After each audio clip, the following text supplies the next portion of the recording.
Selamat malam Bapak Ibu Saudara yang saya hormati di dalam Tuhan. Salam sehat semuanya, apa kabar? Sebelum kita berdoa, saya ingin mengutip satu ayat di dalam Injil Matius pasal 11 ayat 28-29.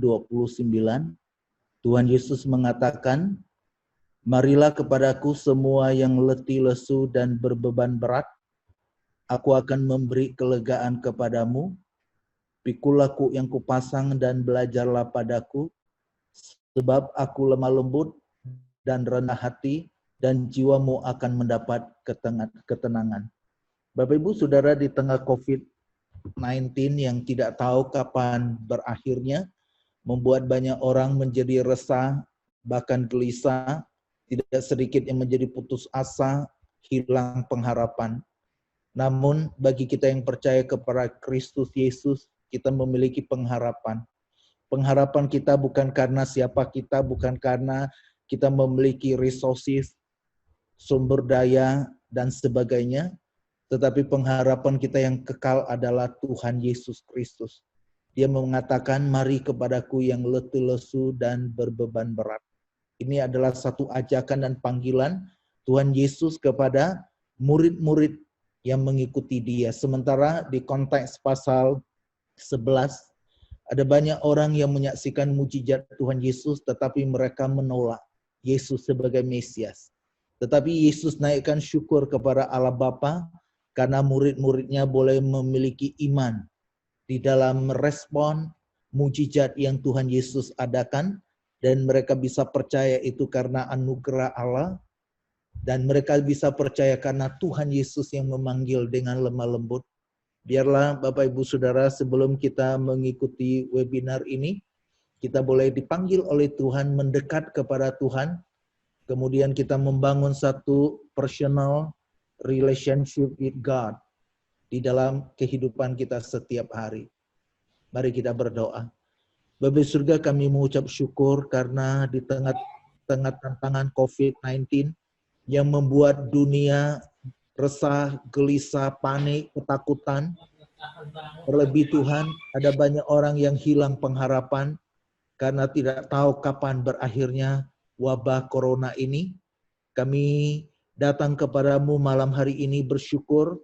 Kami bersyukur karena Tuhan yang telah memimpin menyertai kami melewati sekian bulan. Sampai malam hari ini kami boleh tetap survive, boleh tetap eksis, itu semata-mata karena anugerah Tuhan. Engkaulah sumber pengharapan, Engkaulah sumber kekuatan yang membuat kami boleh berdiri teguh, menjadi pengikut Kristus yang tidak dikalahkan, tetapi menjadi pengikut Kristus yang mengalahkan dunia ini, mengalahkan segala tantangan pergumulan, karena kami berjalan bersama Tuhan.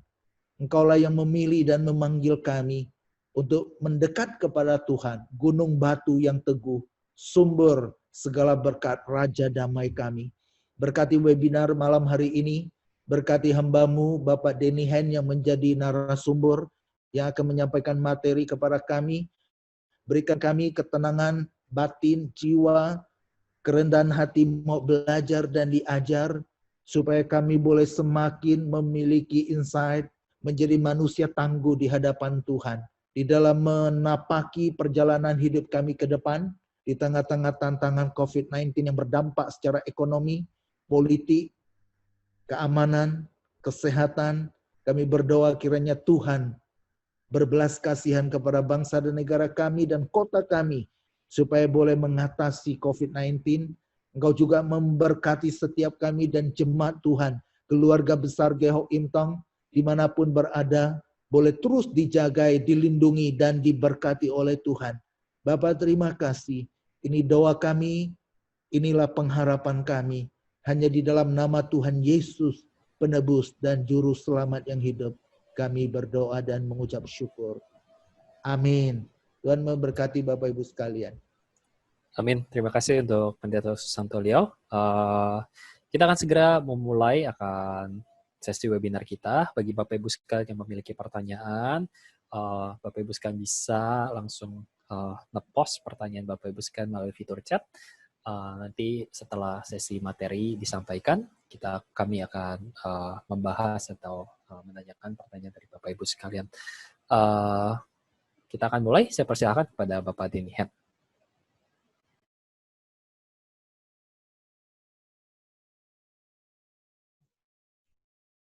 Oke, baik.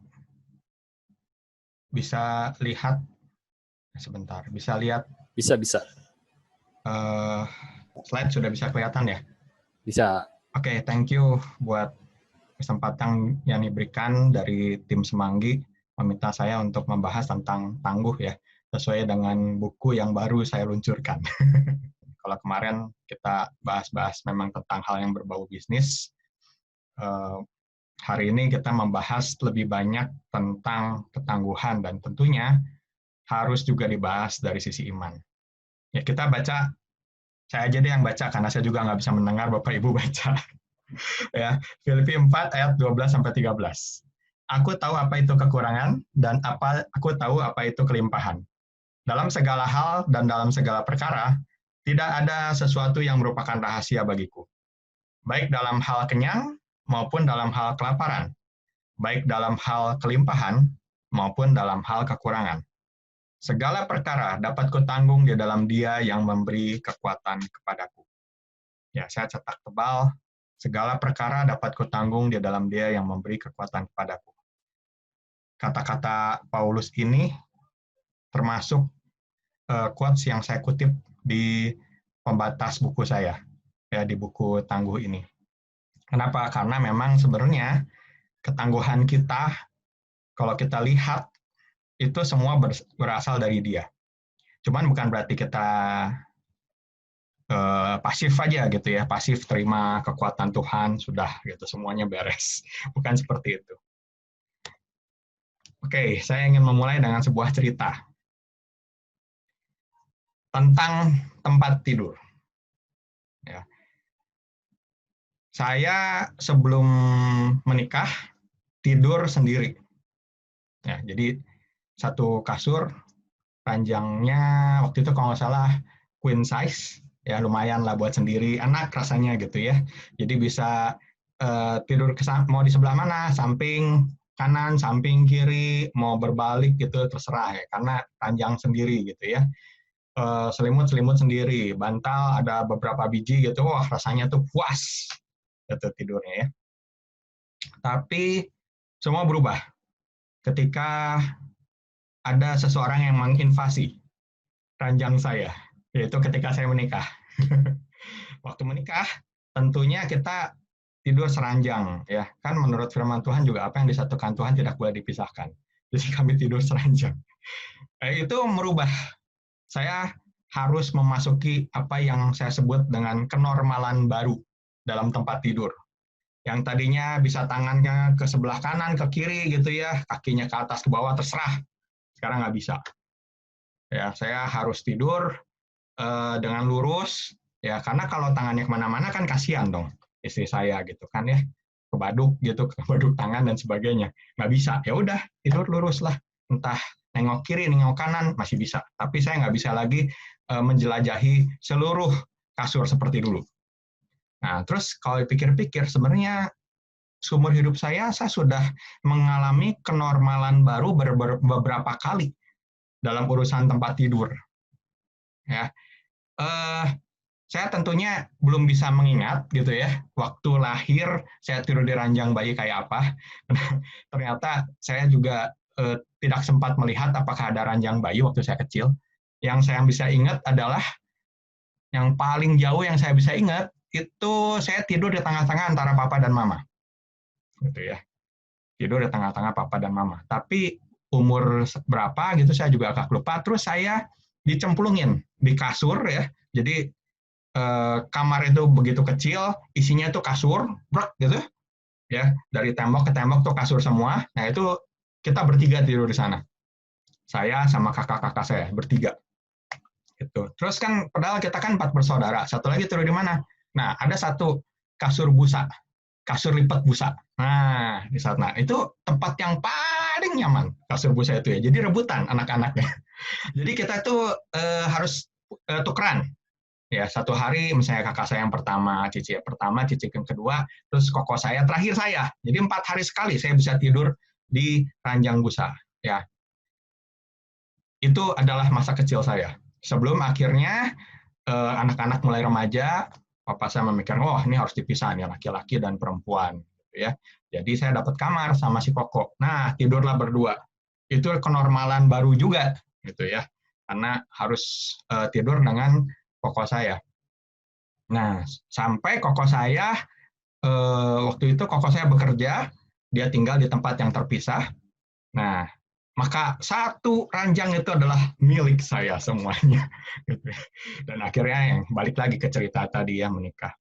Apa yang saya ingin katakan dari cerita ini adalah sebenarnya dalam kehidupan kita banyak menghadapi apa yang disebut dengan kenormalan baru, new normal. Ya, cerita yang tadi itu cerita yang sangat sederhana tentang ya memang perubahan itu kita alami itu dari kecil sampai besar. Saya jadi ingat teori psikologi perkembangan ya dari Erik Erikson yang menjelaskan tentang ada 8 tahap perkembangan manusia. Gitu ya. Ada 8 tahap perkembangan manusia. Dari infant ya, dari bayi kecil, terus toddler, preschooler, school ager, adolescents, young adult, middle age, dan older adult. Kalau Bapak Ibu bisa datang hari ini, pemikiran saya adalah kira-kira nih Bapak Ibu ada dari young adult ke atas, gitu ya. Betul ya Bapak Ibu ya? Ya, kelihatannya nggak ada, kecuali kalau misalnya nyuri denger ya. Infant, toddler mungkin nyuri denger di belakang. Tapi yang jelas yang denger saya saat ini udah di young adult ke atas. Nah, setiap kita berpindah, itu kita juga mengalami kenormalan baru.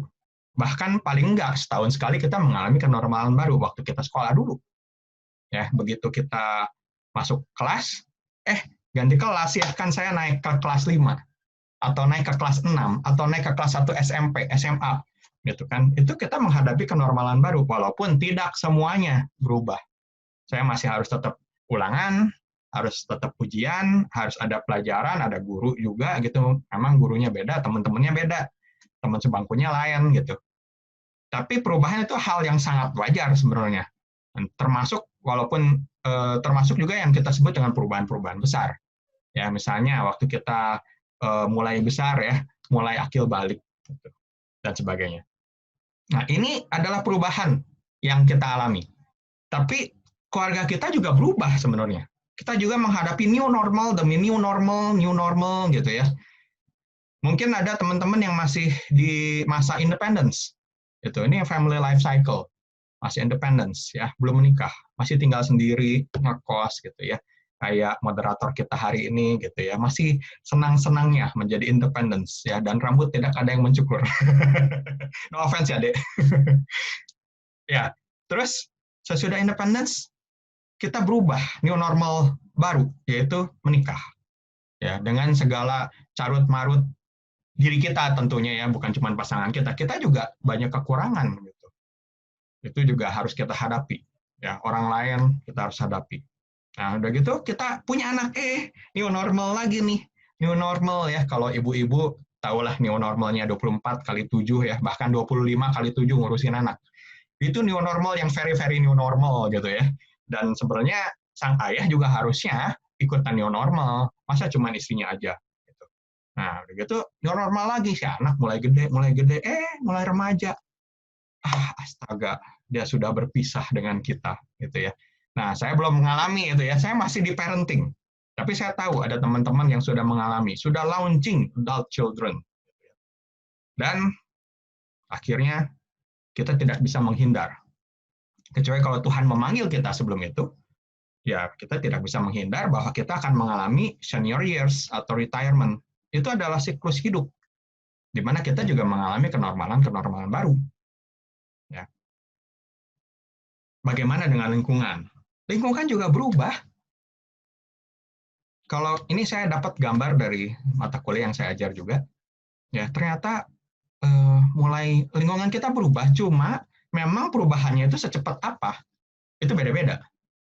Pop culture misalnya, pop culture itu sangat cepat berubah, gitu ya. Ini kalau teman-teman nih sekarang nih lagi PSBB, katanya banyak yang nonton drakor. Kalau saya nostalgia ya. ingat-ingat lagi film-film silat masa lalu gitu. Gitu ya. Tapi zaman sekarang kalau ditanya masih ingat nggak gitu ya, Yoko gitu, nggak ada yang tahu gitu ya, nggak ada yang tahu. Masih ingat nggak Buki gitu, nggak ada yang tahu. Pop culture-nya udah berubah. Ya mungkin hari ini kita ingatnya film Korea mana gitu ya, nanti beda lagi gitu. Jangan-jangan nggak berapa lama ganti. Ya sebelum kita masuk ke masa era pop culture-nya Korea, kan sebelumnya ya mungkin sebagian Hong Kong culture gitu ya, mungkin sebagian lagi film Indonesia gitu. Tapi terus berubah dengan cepat. Ya nggak tahu nanti sesudah Korean siapa lagi gitu. Jangan-jangan Indie, nggak tahu. Ya, secara sosial juga berubah dengan cepat. Ya, teknologi apalagi. Ya, teknologi juga berubah. Ya, sekarang makin lama makin cepat. Ya, Facebook. Saya masih hidup pada, saya sudah hidup, bukan masih hidup. Saya sudah hidup pada masa Friendster. Friendster tiba-tiba ganti jadi Facebook ya. Wah, udah gitu semua pakai yang namanya sosial media. Begitu udah tenar begini, Facebook ini ganti sosial medianya jadi Instagram. Dan sekarang lagi proses peralihan nih. Instagram jadi apa, Bapak Ibu? TikTok. Cepat sekali ya perubahannya ya. Cepat. Dan itu ada dampak-dampaknya. Ya, belum lagi kita ngomong commerce, perdagangan, government, infrastructure. Ya, saya ingat waktu dulu pernah ada konferensi Asia, sebelum itu ya. Jadi waktu itu ada acara apa gitu. Terus saya kan tinggal di Bandung waktu dulu ya. Itu macetnya luar biasa, 4 jam gitu ya. Padahal dari saya dulu sekolah kurang lebih 4 kilo dari rumah, itu 4 jam baru nyampe rumah. Gitu ya. Itu waduh, scary banget ya. Nah, udah gitu dibuat jalan tol dari Jakarta ke Bandung. Wah, ya. Itu membuat Bandung itu macet lebih gila lagi gitu ya. Tapi nggak langsung masalahnya. Jadi butuh waktu. Ya, butuh waktu. Dari jalan tolnya sepi, makin lama. Sekarang, ya sebelum dibangun jalan layang itu kan di jalannya kita udah berapa jam gitu ya. Udah, wah, nah. Jadi, setiap perubahan di infrastruktur juga ngefek ke dalam hidup kita. Ya, apalagi kalau kita ngomong natural environment. Dan hari ini kita sedang mengalami natural environment sebenarnya, walaupun non geografis ya, bukan bencana alam, hujan, badai gitu, bukan topan, non geografis. Tapi ini juga dapat dikatakan bencana pandemi ini. Dan yang jadi masalah adalah bencana pandemi ini menuntut kita berubah dengan begitu cepat. Ya, yang tadinya malas pakai masker jadi harus pakai masker kan. Produksi masker emang berapa sih? Siapa yang beli masker gitu? Paling yang naik motor atau yang naik kendaraan umum biasanya. Sekarang semuanya harus pakai. Nah, ini perubahan-perubahan ini yang menimbulkan stres sebenarnya pada kita. Tekanan itu menimbulkan perubahan itu menimbulkan tekanan. Tapi bukan dari lingkungan aja. Yang tadi tuh perubahan dari kita jadi remaja jadi orang dewasa, mulai bekerja, mulai berusaha, perubahan keluarga, itu semua menimbulkan tekanan. Dan tekanan itu, dengan kata lain, tidak bisa kita hindari. Tidak bisa kita hindari. Kita akan mendapat tekanan dan selalu akan mendapatkan tekanan. Maka saya ingin mengutip perkataan dari James Lohr, seorang sport psychologist. Dia mengatakan bahwa in today's corporate world, you either perform to the max or don't play. Dia seorang sport psychologist, tapi dia lihat hal yang sama yang terjadi di sports itu juga terjadi dalam corporate gitu loh. Di dalam dunia sports, kalau misalnya seorang atlet itu tidak perform secara maksimal, dia mending nggak usah main. Pasti kalah soalnya, buat apa gitu. Gitu ya, kata James Lohr. Ternyata di dalam dunia corporate juga sama. Saya ingat kalau dulu itu papa saya kan toko kelontong di Bandung ya. Di jalan itu papa pernah ngomong, di jalan ini ya dulu ya waktu papa mulai dagang ya, nggak ada yang jualan beras kayak papa. Sekarang coba lihat itu, sebelahnya aja ada supermarket. Jalan sebentar ada supermarket X, jalan sebentar lagi ada supermarket XX gitu, yang selalu berseberangan. Tapi udah gitu jalan lagi, dekat sana lagi ada rumah istri saya gitu ya, dan itu juga jualan kelontong juga. Dan yang jualan beras itu udah sangat banyak. Jadi kita berada di dalam dunia yang penuh tekanan. persaingan itu begitu keras. Dan sekarang udah mulai dirasakan bukan hanya orang yang berusaha yang bersaing, orang yang bekerja bersaing, orang yang mau masuk sekolah bersaing. Kemarin kan ada pengumuman ya, kalau nggak salah di DKI Jakarta ya, yang ikut itu tuh, apa sih namanya, mau masuk sekolah negeri. Zonasi itu ribut lah ya, zonasi dan sebagainya. Ujung-ujungnya udah dibagi zonasi, apa, umur, dan sebagainya. Ternyata pemerintah cuma bisa menampung 50% siswa dari seluruh pendaftar. Gitu loh. Jadi 50% lagi disuruh masuk ke sekolah swasta dengan dikasih subsidi 1,5 juta. Saya aja yang ngedenger ketawa gitu, subsidi 1,5 juta bisa buat apa gitu loh. Ya, nggak bisa buat apa-apa buat masuk sekolah swasta gitu loh. Nah itu dia, tekanan itu akan selalu ada dan mau nggak mau akan kita terima. Nah, cuma kalau dari riset sebenarnya bukan masalah tekanannya, Bapak Ibu. Kita itu udah pasti dapat tekanan kan ya, nggak bisa menghindari tekanan. Tapi tekanan itu sebenarnya membantu kita menuju ke area kinerja kita yang terbaik sebenarnya. Ya, yang ada di sini, yang ada di sebelah sini. Ya, waktu tekanan itu bertambah, itu sebenarnya kita bekerja dengan semakin baik. Apapun yang kita kerjakan itu akan menjadi semakin baik. Sampai satu titik di mana kita menjadi begitu tertantang dan kita bekerja dengan luar biasa. Itu adalah area the best kita ya, best of the best performance kita. Tapi kalau tekanan yang bertambah terus ya ke arah kanan ya, ini ke arah kanan, tekanan ke arah ke atas itu adalah kinerja. Tapi kalau tekanannya masih makin nambah, suatu saat maka kinerja kita mulai turun dan kita akan masuk ke wilayah kinerja yang buruk lagi, ya, area stres yang tinggi. Dan kalau stresnya nggak bisa kita utak-atik biasanya, ya umumnya banyak yang nggak bisa kita utak-atik. Maka satu-satunya cara bagi kita untuk bisa bertahan, untuk bisa tetap tangguh, adalah kita harus meningkatkan kapasitas kita untuk mendapatkan tekanan. Itulah maksudnya tangguh. Ya, kita harus meningkatkan sehingga walaupun tekanan ini bertambah, kinerja kita tetap baik. Yaitu seperti pada gambar ini. Ya. Sekarang tekanannya, walaupun yang tadinya di sini kita sudah masuk ke dalam area stres yang tinggi, area kinerja turun, sekarang tekanan yang sama, kita masih ada di puncak, Bapak Ibu. Karena kita berhasil meningkatkan kapasitas kita, meningkatkan kemampuan kita untuk tangguh. Dan inilah apa yang saya yakin Tuhan ingin kita lakukan. Ya, buat apa? Nanti kita akan lihat. Ya. Tangguh dalam Kamus Besar Bahasa Indonesia adalah mental yang kuat, tabah dan tahan dalam penderitaan dan kesulitan. Nah, saya suka definisi ini. Definisi ini menurut saya sangat tepat ya. Dan definisi ini yang saya gunakan dalam buku saya. Sedangkan kalau bahasa Inggris istilahnya macam-macam ya. Biasanya tangguh itu menggunakan resilience ya. Resilience menurut APA itu lebih ke arah bagaimana dia bisa balik dalam kondisi sulit. Ya, tapi mirip-mirip lah. Intinya tabah, tahan, sikap mental yang kuat. Nah, gimana cara kita untuk tangguh ini? Nah, saya menggumulkan dan memikirkan gimana sih supaya seseorang bisa tangguh, ya. Dan saya menemukan bahwa setiap orang-orang yang tangguh, setiap mental yang tangguh, setiap hal yang membutuhkan ketangguhan, itu selalu membutuhkan 4 hal ini. Ya. Saya melihat tangguh ini adalah sebuah energi, di mana energi ini harus kita fokuskan dan kita harus gunakan dengan menggunakan skill tertentu yang jelas bisa menggunakan energi itu. Di mana kita juga membutuhkan support.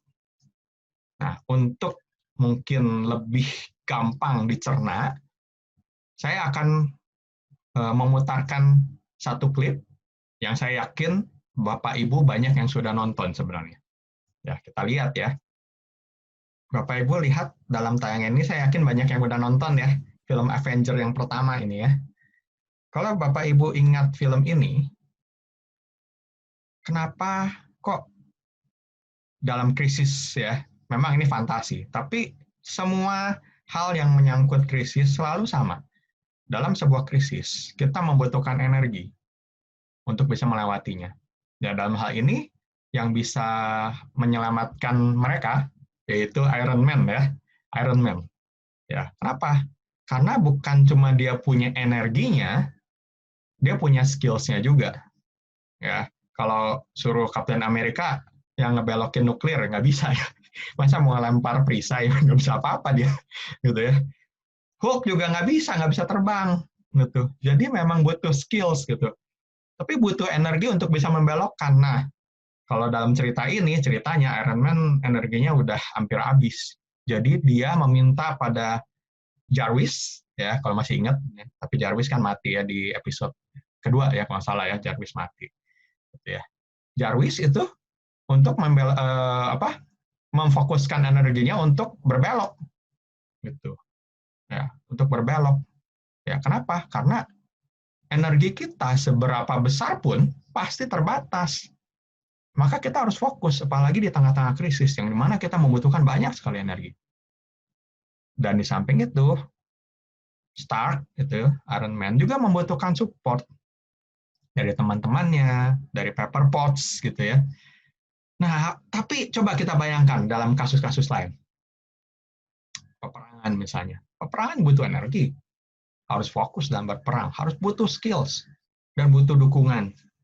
Ya, dukungan dana, dukungan logistik, gitu ya, dukungan orang-orang terdekat, gitu. Usaha, butuh nggak energi? Butuh energi. Harus fokus. Ya, saya berapa kali sharing dengan teman-teman yang lagi coba usaha sambil kerja, memang di awal-awal bisa katanya, bisa di awal-awal bisa gimana maksudnya? Bisa bangkrut. Ya, karena harus fokus katanya ya. Kita juga sesama coach suka ngobrol-ngobrol kalau misalnya UMKM itu nggak fokus, apalagi di awal-awal yang begitu banyak hal yang dia harus putuskan ya, keputusan-keputusan kecil yang cepat harus segera diambil gitu ya, dia akan kehilangan, ya, bisa kehilangan usahanya. Nah, energi kali fokus, dikali skills, dan dikali dengan support. Ini adalah rumus ketangguhan, berlaku untuk apapun. Ya. Tapi dalam hal ketangguhan mental kita, tangguh ini dibagi lagi dalam 15 poin dari energi, fokus, skills, dan support. Saya akan coba jelaskan sekilas.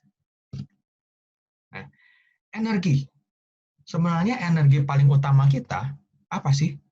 Ya, motivasi. Motivasi kita adalah energi yang terutama. Ya, motivasi itu adalah sesuatu yang membuat kita mau melakukan sesuatu. Kalau kita udah nggak ada motivasi, kita nggak mau melakukan itu. Dan inilah energinya. Ya, tapi ingin melakukan sesuatu, nggak cukup kalau kita nggak punya mindset.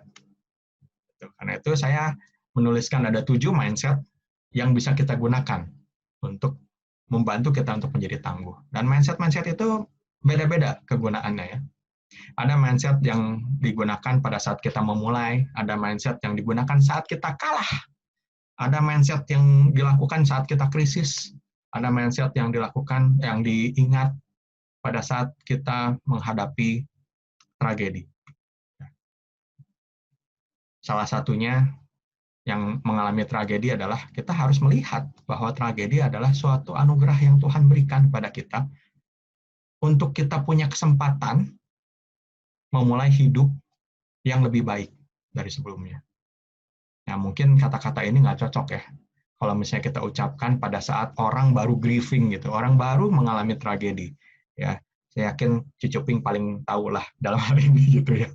Nggak mungkin gitu dikasih kata-kata ini waktu orang baru kehilangan seseorang, baru kehilangan pekerjaannya gitu ya.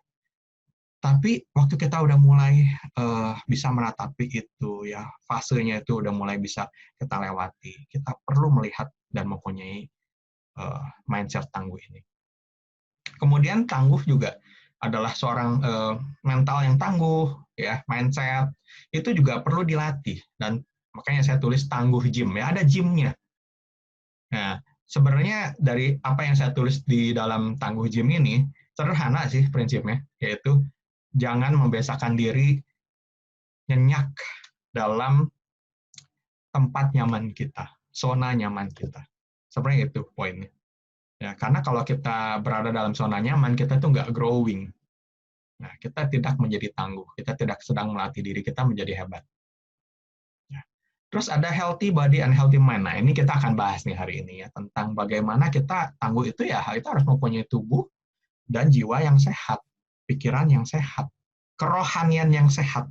Karena ini kan gereja. Ya, orang Kristen, sesama orang Kristen. Kita harus tahu, kita harus mempunyai rohani yang sehat. Jangan kita berpikir bahwa jasmani, jiwa, dan roh itu saling terpisah. Itu dipisahin ya. Ini kalau hari Minggu ya ngomongin hal rohani gitu kan, kita ngomongin kita dengan Tuhan. Tapi hari Senin sampai Sabtu ya jasmani, ya emosi gitu ya. Tapi kalau hari Minggu rohani nggak bisa sebenarnya. Kita itu semua terintegrated. Ya. Terus self concept, konsep diri adalah suatu energi yang sangat kuat. Karena kalau kita nggak punya konsep diri yang bagus, yang kokoh, kita mendasarkan konsep diri kita pada sesuatu yang bisa berubah-ubah, energi kita itu nggak full gitu, nggak bisa digunakan, disindir dikit langsung turun gitu kan, konsep dirinya jelek gitu ya. Ada sesuatu yang diambil sama Tuhan ya, contohnya harta diambil, kesehatan diambil, kita langsung rendah diri, kita langsung nggak bisa apa-apa. Nah, ini adalah hal-hal yang penting yang membentuk energi untuk tangguh. Yang kedua adalah fokus. Nah, sebanyak apapun energi, tadi saya jelaskan bahwa kita tetap terbatas. Kita tuh ada limitnya. Itu kita nggak bisa membuang-buang energi seenak-enaknya kita. Gitu ya. Kita harus mempunyai visi tertentu. Hidup ini buat apa sih? Mau kemana? Nah, mungkin nih saatnya nih ya, mungkin saat lagi kondisi pandemik ini, ya saya nggak tahu apakah teman-teman masih bekerja pada tempat yang sama atau tidak mendapatkan pekerjaan atau terpaksa harus berusaha berjuang dari nol gitu. Tapi apapun itu, kalau selama ini kita nggak punya visi, mungkin ini saatnya yang Tuhan berikan kepada kita untuk memikirkan Tuhan mau apa sih dalam hidup kita. Sesudah kita dapetin itu, kita harus menjabarkannya dalam SMART target ya. Saya yakin di sini teman-teman sudah banyak yang belajar tentang SMART target. Ini adalah hal yang sangat basic, diajarin waktu SMA mungkin ada yang belajar, waktu kuliah ada yang belajar, waktu tempat kerja sudah harus menerapkan SMART target gitu ya. Di gereja aja udah ada ya. Benar kan yang pengurus-pengurus nih, SMART-nya apa nih? SMART-nya gitu ya. Tapi dalam hidup kita, apakah kita menerapkan hal yang sama? Apakah kita punya fokus? Tahu nggak, sekarang ini kita harus mengerjakan apa? Target apa yang harus kita capai tahun ini, bulan ini? Nah, kemudian, selain itu, kita perlu meningkatkan fokus pada keterampilan atau kemampuan yang kita miliki dengan deliberate practice.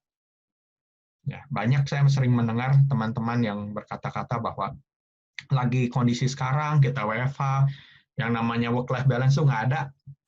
Nah, biasanya kan kerja jam 8 sampai jam 5 misalnya. Udah jelas kerjanya jam segitu, ya ditambah dengan waktu pulang gitu ya, 2 jam misalnya katakanlah sampai jam 7 atau jam 8, tapi udah gitu udah, nggak pegang kerjaan, udah bisa ngerjain yang lain. Tapi sekarang memang sih di rumah, nggak usah pergi gitu. Tapi ya mau kerja, ada anak ya, terus ada istri, harus ngurusin kompor mungkin ya, harus ngurusin ini, AC rusak gitu dan sebagainya gitu ya. Jadi nggak lagi semudah itu gitu. Nah, gimana sih salah satu caranya untuk kita bisa lebih banyak mendapatkan waktu ya untuk orang-orang yang kita kasihi? Ya, salah satunya kita meningkatkan produktivitas kita. Kita tingkatkan produktivitas kita, itulah caranya kita mempunyai banyak waktu luang. Dengan cara deliberate practice. Dan terakhir, time management. Nah, ini bahasan yang biasa sebenarnya. Biasa sekali. Saya nggak nambah banyak-banyak kok dalam bahasan-bahasan ini. Tapi kita sering lupa masalahnya. Kita sering lupakan nih hal-hal yang seperti ini. Skills. Nah, saya banyak mengutip penelitian dari Al Shibert, orang yang profesor di US, yang meneliti khusus tentang resilience. Ya, dia menemukan ada beberapa, tapi saya ambil 4. Ya, 4 skills yang dibutuhkan untuk seseorang bisa tangguh. Yang pertama adalah problem solving. Nah, jadi orang-orang yang tangguh menurut dia adalah orang-orang yang mampu melakukan problem solving dengan efektif dan efisien. Ya, problem solving itu bukan cuma problem solving yang masalah yang bisa dipecahkan secara sistematis, logis gitu ya. Tapi juga ada problem solving yang perlu dipecahkan secara kreatif. Nah, ini kan yang seringkali menjadi masalah. Ya, anak-anak kita dilatih untuk ngapalin. Ya, dilatih untuk belajar secara akademis. Ya, tapi itu baru membantu mengatasi masalah-masalah yang kita pecahkan secara akademis, secara logis gitu loh. Tentang kreativitas gimana? Nah, sebenarnya itu adalah satu hal lagi yang lain. Yang kedua adalah self-managed learning. Jadi bukan cuma learning gitu ya. Menurut Alsibert, orang yang tangguh adalah orang-orang yang pembelajar. Ya, that's why saya bikinnya kan pembelajar hidup ya, cocok ya, pembelajar hidup gitu ya. Karena memang orang-orang tangguh itu orang yang pembelajar. Tapi pembelajarnya bukan cuma sekedar pembelajar yang memanage dirinya sendiri. Yaitu orang-orang yang sering mempunyai orang-orang yang mempunyai rasa ingin tahu yang besar. Ya, karena rasa ingin tahu yang besar itu yang membawa dia pada learning. Ya, ada proses-prosesnya, rasa ingin tahu, terus mengalir kepada bertanya, ya, dan mencari jawabannya, sampai termasuk menertawakan diri sendiri kalau percobaannya gagal. Ya, itu adalah self-managed learning. Kemudian ada adaptability dan flexibility. Kalau ini udah bahasan umum ya, katanya kan menurut Darwin juga, survival of the fittest. Yang paling bisa bertahan terhadap lingkungan itu bukan orang yang paling kuat, bukan makhluk yang paling kuat, tapi makhluk yang paling mampu beradaptasi. Gitu ya. Ya, kita nggak memegang evolusi makro ya, tapi dalam beberapa hal teorinya memang benar. Ya, dalam beberapa hal, bukan dalam evolusi makro. Kita tidak diciptakan, kita bukan merupakan keturunan binatang. Kita diciptakan langsung ya oleh Tuhan. Ya, tapi adaptability-nya penting. Nah, nanti kita akan bahas lagi yang ini ya. Kemudian skills yang termasuk yang sangat penting untuk menjadi tangguh adalah pengendalian emosi. Ya, sebenarnya nggak tepat ya dibilang pengendalian emosi, karena kita tidak bisa sebenarnya mengontrol secara langsung emosi kita. Maka kalimat yang lebih tepatnya adalah emotion regulation. Ya, mengatur, meregulasi emosi kita. Nah, untuk support hanya 2, tapi ini sangat penting sekali. Ini sangat luar biasa. Yang pertama adalah support system dari keluarga terdekat kita, sahabat kita, teman-teman kita, dan kenalan, ya orang-orang di luar itu. Ya, selain itu, support adalah bicara tentang kekuatan yang di luar kita, yang kita percaya di dalam nama Tuhan Yesus Kristus, religious support. Nah, karena ini sebenarnya kalau 15 ini bisa dibikin menjadi 1 hari atau 2 hari training ya. Saya cuma bisa mengambil sepotong sesi subtlik aja, saya pilih 5 aja ya. Semoga waktunya cukup. Sekarang jam berapa ya? Saya harus lihat jam. Ya, tolong di info ke saya nggak bisa, di layar saya nggak bisa lihat kemana-mana, cuma bisa lihat PPT. Nanti tolong ya, Pak Dede, ingatkan saya. 1945, Bapak. Ya. Nah, terus gimana cara kita tetap excellence dalam new normal? Yaitu dengan cara tangguh tadi gitu ya. Tapi gimana caranya? Saya pilih 6 aja, bukan 5. 6 aja poin yang kita akan bahas hari ini. Nah, coba lihat. Yang tukang nonton drakor, sudahkah menonton drakor yang ini? Ya, kita interaktif aja ya, nggak apa-apa. Buka mic-nya sekali-kali. Boleh ya, Dek? Buka ya sekali-kali ya. Silakan Bapak Ibu sekalian. Udah ada yang nonton ini? Drakor yang mana? Masih ingat? Film udah lama sebenarnya. Saya nontonnya drama Mandarin ternyata. Oh, drama Mandarin. Wah, sama dong. Oke. Kalau mau ngobrol Kyobuke bisa. Yang edisi 2019. Ini udah ada clue-nya di bawahnya ya. Nama judul film drakornya Go Back Couple, episode 8. Ya, Go Back Couple itu sangat menginspirasi ya, sehingga saya menuliskan apa yang bisa kita pelajari tentang keluarga dari setiap episodenya. Bagus sekali ya. Dan menurut saya ada sebagian biblical malah. Nah, ini episode 8 ini ngomongin tentang bagaimana seseorang itu harus bekerja, ya, padahal lulusannya arsitek, tapi dia harus jadi sales asuransi. Ya, kenapa? Ya demi anak katanya. Demi anak. Ya, motivasi kita itu purpose kita. Purpose kita adalah motivasi yang paling kuat. Apa sih tujuan kita sekarang untuk bekerja? Apakah buat cari uang? Apakah memang buat supaya anak-anak bisa sekolah? Apakah supaya kita bisa jalan-jalan ke Paris? Atau apakah kita bisa jalan-jalan atau bukan jalan-jalan, apakah supaya kita bisa memberi lebih banyak pada orang lain? Nah, apapun itu adalah purpose kita. Ya. Tapi begini, kalau purpose kita misalnya ya, kita cuma bilang, oh saya ingin dapat duit yang banyak. Ya, saya yakin sih kalau orang Hokim Tong ya, teman-teman di Semanggi nggak punya yang kayak gini. Duit penting, bukan yang nggak penting. Tapi kalau tujuan kita hanya sekedar uang, itu kalau menurut teori motivasi, uang itu adalah hygiene factor gitu ya, hygiene factor. Jadi kalau misalnya uangnya sudah terpenuhi, cukuplah kita punya kebutuhan yang cukup terpenuhi dengan uang itu, penambahan penghasilan itu nggak ada efeknya, sedikit sekali efeknya, ya, sangat sedikit efeknya. Ya, terus kemarin siapa ya yang saya pas kebetulan juga dengar ada seorang pendeta yang khotbah, katanya kalau dia nggak tahu motif dari mana, dia bilang kalau seseorang sudah punya penghasilan 20 miliar, ya 20 miliar, nah penambahan angka mau nambah 50 miliar, mau nambah 100 miliar gitu, nggak ada efeknya dalam hidup dia. Ya, hidupnya akan sama. Ya, 23 miliar, 30 miliar, 100 miliar, hidupnya akan sama dengan orang yang penghasilannya 20 miliar. Gitu. Nah, ini akan membuat motivasi kita tuh hilang gitu loh. Ya, buat apa kerja gitu kan? Udah bisa ongkang-ongkang kaki sampai anak cucu cukup. Nah, tapi kita di dalam firman Tuhan, ya, saya nggak setuju kalau orang bilang kita itu bekerja karena kita sudah berdosa. Ya, jelas bukan Bapak Ibu. Tuhan menciptakan Taman Eden untuk dipelihara itu sebelum Adam dan Hawa jatuh ke dalam dosa. Itu adalah panggilan buat kita. Itu nggak ada hubungannya dengan dosa. Tapi masalahnya dosa itu membuat kita males. Kalau bisa, kita mau punya passive income, Pak Ibu. Supaya kita nggak usah kerja lagi.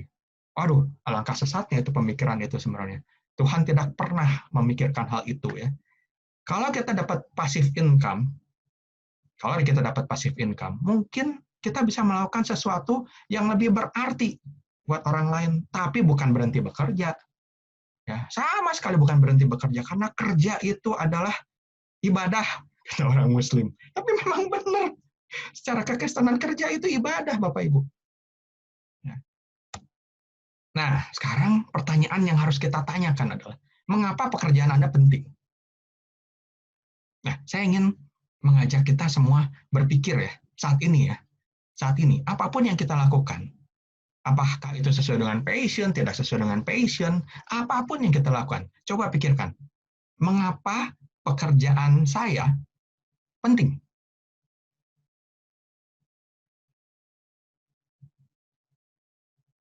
Sudah? Oke, nggak usah dijawab. Ya, pikirkan sendiri. Kalau sudah dapat, tanyakan lagi. Mengapa alasan yang tadi Anda katakan itu penting? Ya, contoh ya, saya kasih contoh. Mengapa pekerjaan saya penting? Karena saya punya anak kecil 2 yang membutuhkan makan. Tanya lagi. Kenapa 2 anak kecil itu penting bagi saya? Paham ya? Tanyakan itu. Kalau udah, tanyakan lagi, sekali lagi. Kenapa alasan yang terakhir itu penting bagi Anda?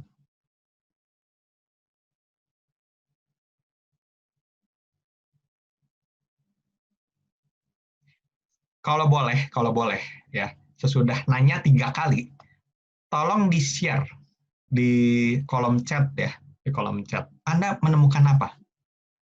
Yang ketiga kali nanya, mengapa ini penting? Jawabannya apa? Boleh ya, boleh ya. Silakan dilihat. Saya akan lihat ke ini saya. Di mana nih? Salah. Stop share dulu ya. Oke, boleh dituliskan. Yang mau share aja, yang mau share. Jawabannya apa? Yang ketiga itu. Silakan. Mungkin bisa diulang lagi Pak Denny pertanyaannya. Oke. Siapa tahu ada yang enggak. Oke. Jadi kan tadi saya nanyakan, mengapa pekerjaan itu penting? Itu pertanyaan pertama. Dari jawaban itu, tanya lagi, kenapa itu penting? Dari jawaban yang itu, tanya lagi, sekali lagi, kenapa itu penting? Ya.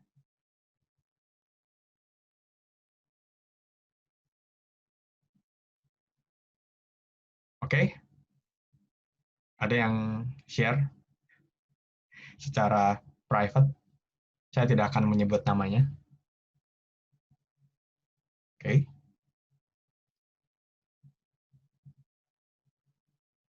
Ya. Sudah ada beberapa teman yang sharing. Silakan. Kalau ada lagi. Ini bukan panggilan bertobat, Bapak Ibu. Panggilan bertobat Pak Susanto ya. Siapa lagi? Siapa lagi? Haleluya. Gitu. Jangan keraskan hatimu. Puji Tuhan, puji Tuhan. Masih ada lagi. Oke, nggak apa-apa ya. Beberapa sudah menjawab. Rata-rata ngomongin keluarga, dan ada yang ngomong tentang Tuhan. Ya, saya menemukan memang kalau kita tanya lagi, ya, mungkin nggak cuma 3 kali, 4 kali. Kalau kita benar-benar panggilan hidup kita untuk melayani Tuhan, kita akan bertemu dengan Tuhan, itu jawaban terakhirnya. Kenapa? Karena Tuhan adalah alasan yang terpenting dalam hidup kita untuk mengerjakan sesuatu. Ya, tapi kalau itu belum, ya kita pikirkan bagaimana, apa yang bisa kita lakukan buat Tuhan. Ya, oke, saya share lagi. Share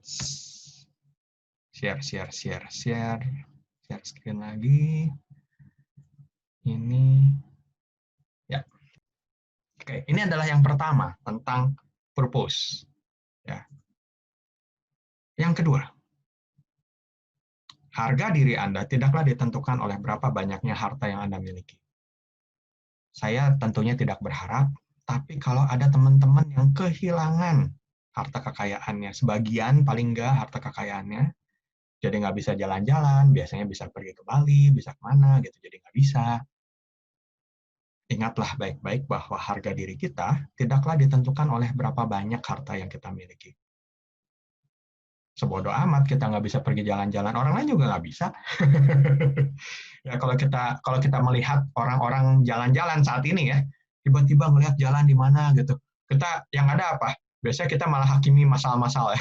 Rame-rame hakimi, PSBB, menularkan gitu ya. Ada di pantai gila nggak pakai masker gitu, gitu ya. Bapak Ibu, sekalipun nggak demikian, dan kita memang nggak perlu sih ngikutin kayak gitu sih. Tapi kita harus ingat bahwa balik lagi konsep diri kita harus ditaruh bukan pada harta kita, bukan pada keberhasilan kita. Karena kita bisa gagal kapan saja kok. Ya kadang-kadang keberhasilan itu bukan cuma kemampuan kita, bukan cuma karena kita tangguh, bukan. Ya keberhasilan itu adalah anugerah juga dari Tuhan. Kalau Tuhan nggak pernah kasih, mau gimana? Ya bukan berarti kita diem juga gitu. Tapi harga diri kita nggak bisa ditaruh di tempat yang bisa goyang gitu. Tapi taruhlah pada posisi yang sangat kokoh. Di buku saya menjelaskan bahwa harga diri kita harus ditaruh di karakter yang positif. Tapi saya mau katakan buat Bapak Ibu semua yang percaya Kristus, harga diri kita ada di dalam Tuhan. Nggak akan bisa dirubah sama sekali. Nggak akan bisa tergoyahkan apapun yang terjadi pada diri kita. Nah, itu adalah energi yang sangat kuat untuk tangguh. Yang ketiga, omit. Ya, healthy body, healthy mind. Ya. Kalau kita mau tangguh, badan kita juga harus sehat. Kalau kita sakit, gimana mau tangguh gitu kan? Ya, diare, aduh hari ini diare, besok flu, besoknya lagi apa, aduh sakit kepala gitu. Gimana bisa tangguh gitu, kerjanya aja mungkin nggak efektif gitu ya. Kita emang harus punya badan yang sehat. Ah, mumpung kita ada kesempatan lebih banyak sedikit, cobalah berolahraga. Ya, olahraga itu bukan waktu sisa, tapi harus dijadiin prioritas gitu ya. Cobalah makan yang sehat. Kan kesempatan kita masak sendiri misalnya gitu kan, daripada terus beli gitu. Kalau bisa masak ya, kecuali teman-teman yang memang ngekos, nggak punya orang tua, nggak bisa masak ya mau nggak mau. Tapi cobalah makan yang sehat gitu ya. Makan yang sehat berarti nggak gorengan terus. Jangan karena pengen menghemat, aduh gaji dipotong nih, ya udah Indomie deh tiap malam gitu ya. Nah ini gitu. Terus jangan lupa istirahat. Nah, istirahat, ada istirahat setiap hari 7 jam, ada juga istirahat yang Tuhan sudah berikan hari ke-7 gitu ya. Kalau sekarang sebenarnya hari Minggu kan hari pertama ya. Ya, tapi memang itu satu hari lah yang Tuhan berikan untuk kita bisa beristirahat. Dan terakhir, ini tentang saat teduh, omid ya. Kenapa saya pakai singkatan omid? Karena omid bahasa Inggris adalah ngomongin tentang sesuatu yang kita suka apa namanya?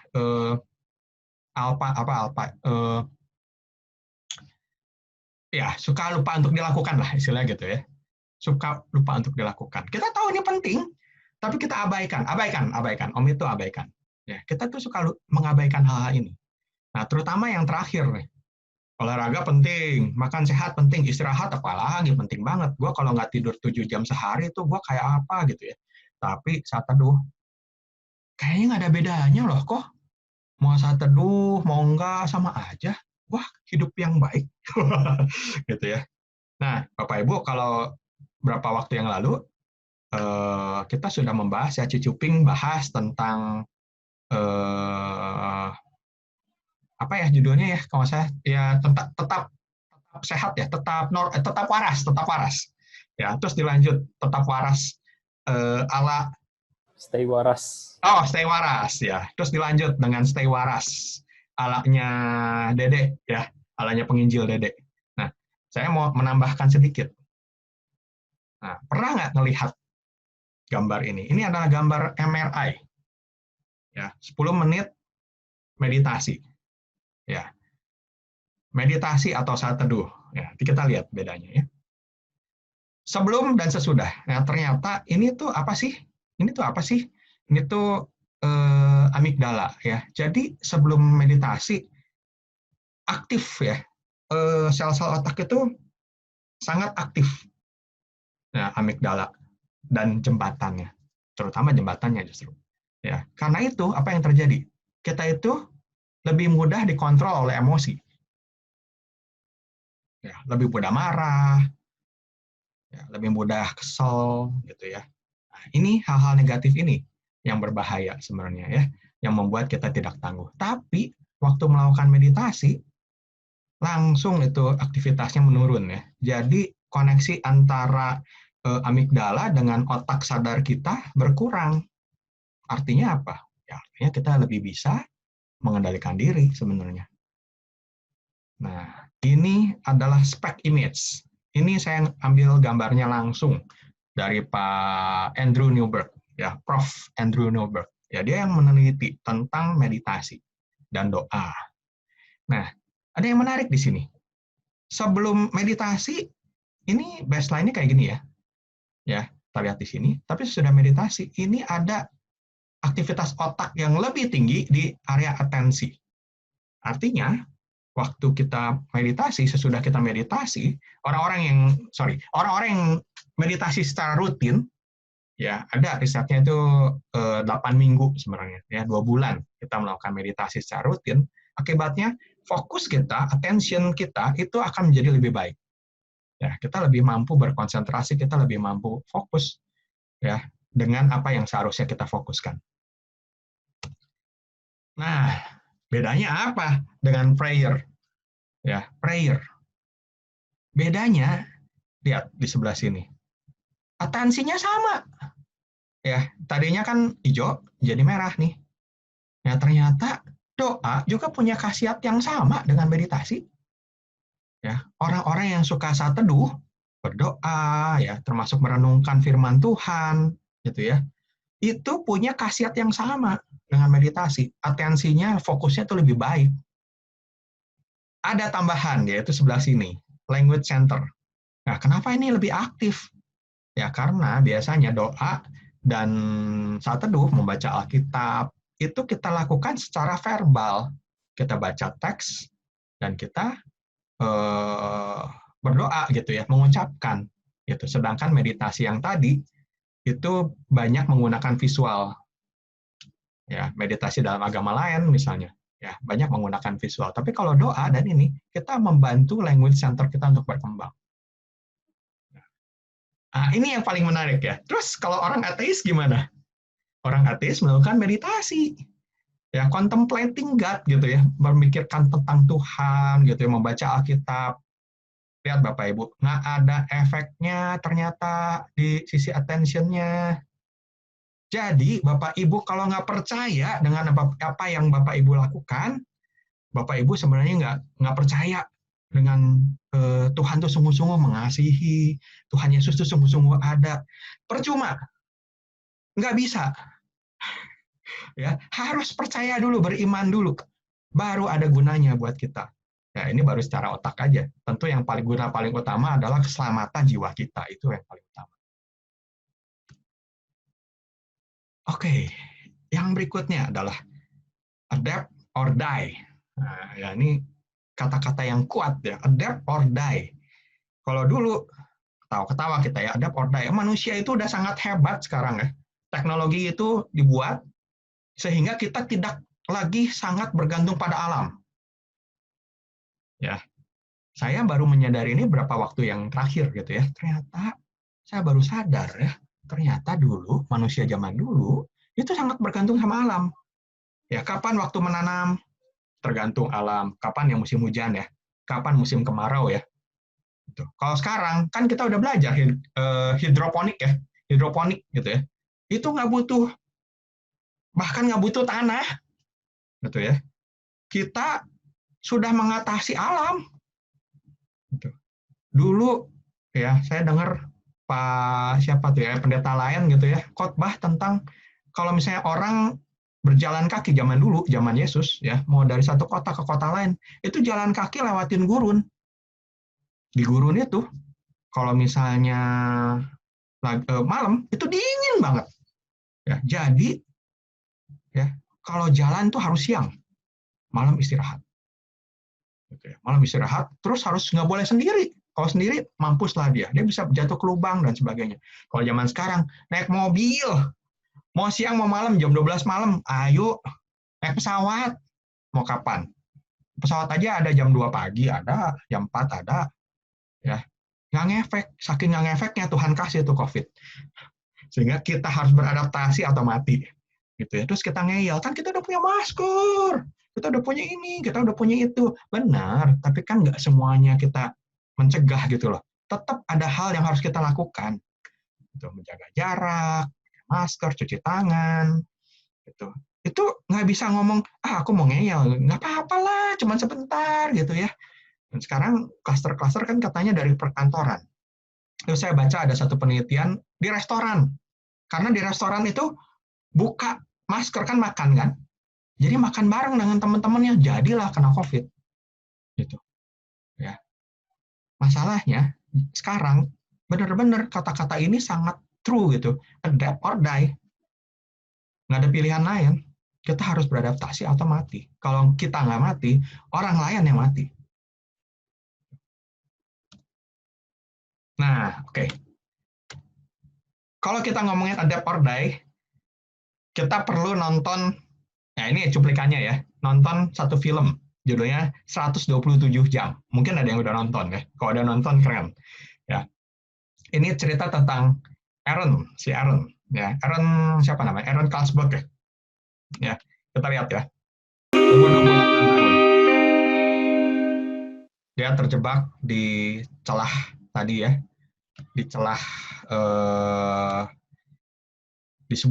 di sebuah gunung ya. Di sebuah gunung. Terjebaknya apa? Yaitu tangannya terjepit batu yang sangat berat. 5 hari dia berjuang, dia coba ngikis batunya, dia coba segala cara untuk melepaskan tangannya yang terjepit itu ya, nggak bisa. Sampai dia tahu, 5 hari tanpa makanan, minumannya udah habis. Ya, dia tahu, dan dia nggak bisa teriak. Ya, karena orang itu nggak ada, dekat sana itu nggak ada, gitu ya, percuma. Dia tahu, saat itu kalau dia tidak melakukan tindakan drastis, dia akan mati. Apa yang dia lakukan? Dia mengamputasi tangan kanannya sendiri, bukan tangan kiri, tangan kanan. Dengan menggunakan pisau yang tadi Bapak Ibu lihat tuh. Ya, pisau Swiss Army knife ya. Dipotong itu tangannya. Terus naik, manjat ke atas, lari, sampai akhirnya bertemu dengan di sebuah desa. Ya, adapt or die. Itu juga yang kita alami sebenarnya saat ini. Nah, ada satu lagi yang menarik dalam skills adaptasi dan fleksibel. Ternyata Bapak Ibu, Siebert menemukan bahwa orang-orang yang tangguh itu orang-orang yang tidak berada dalam satu kuadran ini saja. Ya, biasanya kan kita bilang ini yang bagus apa sih sifat-sifat yang bagus? Oh, optimis, ekstrovert, ya. Oh ini egois jelek ya. Bekerja sama, serius, kerja keras, ya, hati-hati, hargai diri sendiri, terencana, orientasi kinerja, kendali lokus internal. Ini panjang lagi kalau kita bahas ini ya. Tapi ternyata orang yang tangguh itu orang yang bisa fleksibel beradaptasi dengan kondisi. Dia pesimis, optimis dalam satu waktu, tapi dia tahu kalau dia harus pesimis dalam waktu yang lain. Dia ekstrovert, tapi dia juga tahu kapan harus introvert. Ya. Dia tidak egois, tapi tahu kapan dia juga tetap harus memperhatikan. Dia harus memegang bahwa dirinya pun berharga, dirinya pun membutuhkan waktu. Dia tahu kapan harus bekerja sama dan kapan tidak tunduk aturan. Ya, tentunya untuk hal yang baik. Dia tahu kapan serius dan kapan bercanda. Kerja keras, istirahat, dan serangkaian trait yang lain. Nah, ini menarik sekali. Jadi kita tidak perlu terlalu membatasi diri karena, oh, aku adalah orang introvert. Ya, sudah, begitu. Aku adalah orang yang berorientasi hubungan. Aku adalah berorientasi kerja. Gitu. Dua-duanya perlu, dua-duanya penting. Dan kita harus tahu kapan kita gunakan itu. Nah, ini yang kelima, nih, yang paling seru. Semua orang membutuhkan support system. Ya, ini udah dibahas berulang-ulang sih sebenarnya ya. Tapi nggak apa-apa. Support system kita, masalahnya di new normal ini ada yang berbeda dengan support system. Ya. Nah, Bapak Ibu, siapa yang lihat gambar ini ketawa? Ayo, ngaku nih, ngaku. Ya, ngaku ya. Mungkin yang ketawa mengalaminya sendiri. Ya, atau melihat orang lain mengalaminya. Ya, anyway, ini adalah keadaan yang kita alami. Ya, seminggu atau 2 minggu yang lalu, ini kan ada beberapa sekolah yang udah mulai ya. Saya baca status Facebook-nya teman saya. Dia tulis gini, sengcok, senggol bacok, gara-gara IndiHome. Jadi waktu itu Telkomsel lagi gangguan. Ya, Telkom semua gangguan ya, IndiHome, Telkomsel semuanya gangguan. Waduh, dia sepaneng kayaknya gitu ya. Teman saya ini seorang wanita yang punya anak 3 dan dia adalah seorang dosen. Suaminya kerja juga gitu ya. Waduh, stresnya luar biasa gitu ya. Ya untung dia orang IT bisa ngurus gitu. Tapi banyak yang bingung nih, Zoom mau diapain? Ini masuk Zoom gimana? Kok nggak kedengeran suaranya? Aduh, harus diapain nih? Aduh, nggak bisa masuk. Udah dibilangnya, itu klik tuh, call in. Gitu ya. Tetap aja nggak bisa. Gimana? Tolong dong. Gitu ya. Terus ada teman juga ya. Ini gurunya ngirim PDF bukannya gimana? Gitu ya. Bingung. Wah, astaga. Gitu ya. Stres berat. Nah, Bapak Ibu, dalam kondisi-kondisi sekarang agak berbeda dengan sebelumnya. Kalau dulu kita masih punya banyak sekali orang ya, kita bisa panggil orang cepet lah gitu ya. Tapi saat ini dukungan terkuat kita, dukungan terbaik yang kita miliki adalah keluarga kita. Pasangan kita. Itu adalah the best support you can get gitu.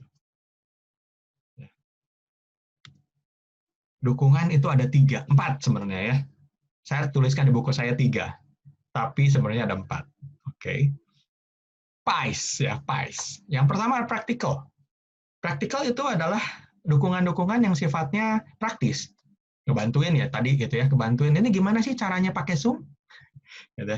Nih saya installin buat kamu. Nah, practical.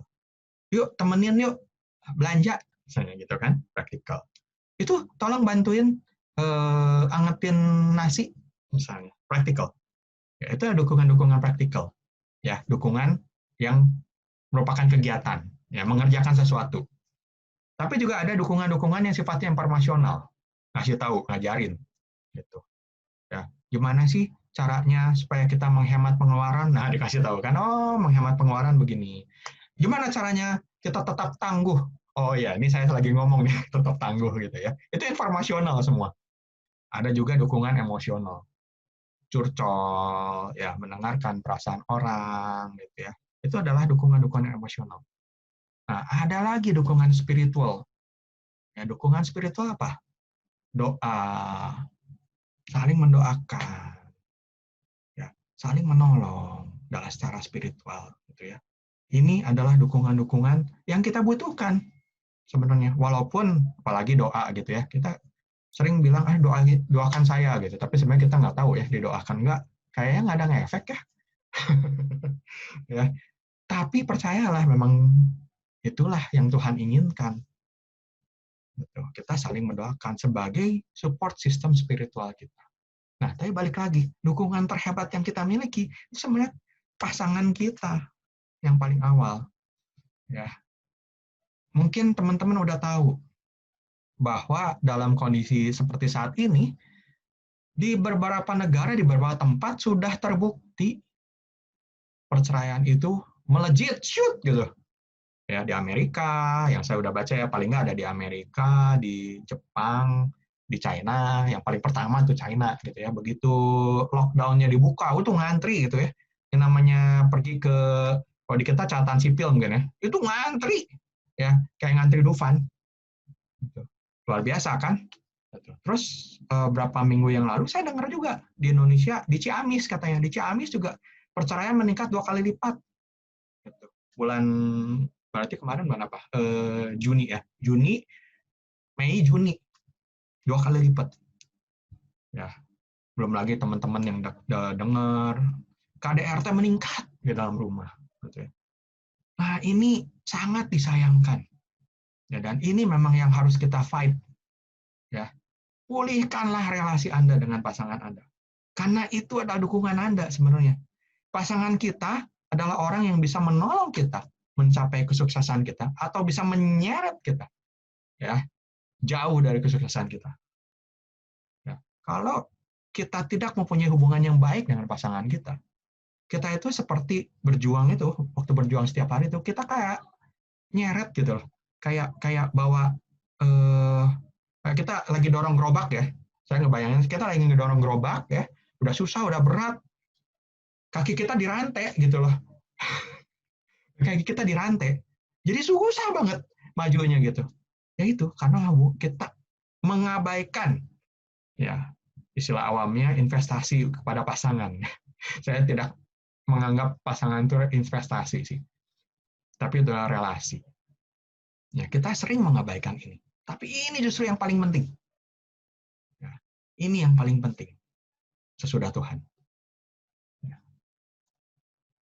At the end, family is all the backup you have. All the backup you have. Ya. Informasi, oke lah, kita udah punya banyak Zoom ya, sampai Zoom fatigue ya, begitu banyak Zoom di mana-mana ya. Gimana caranya bisnis? Gimana caranya stay waras? Gimana caranya kita sekolah?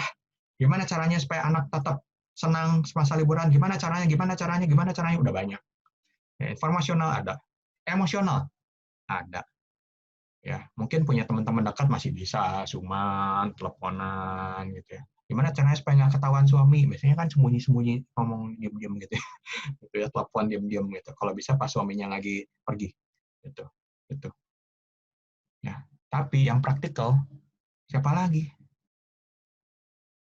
Orang kan nggak bisa datang sekarang. Dulu waktu pertama kali kita kena PSBB, kita nggak bisa ke gereja.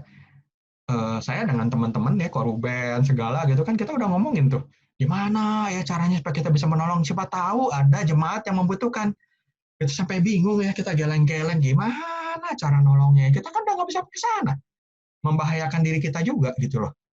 Ya, family is all the backup we have. Ya, pulihkan kembali hubungan itu.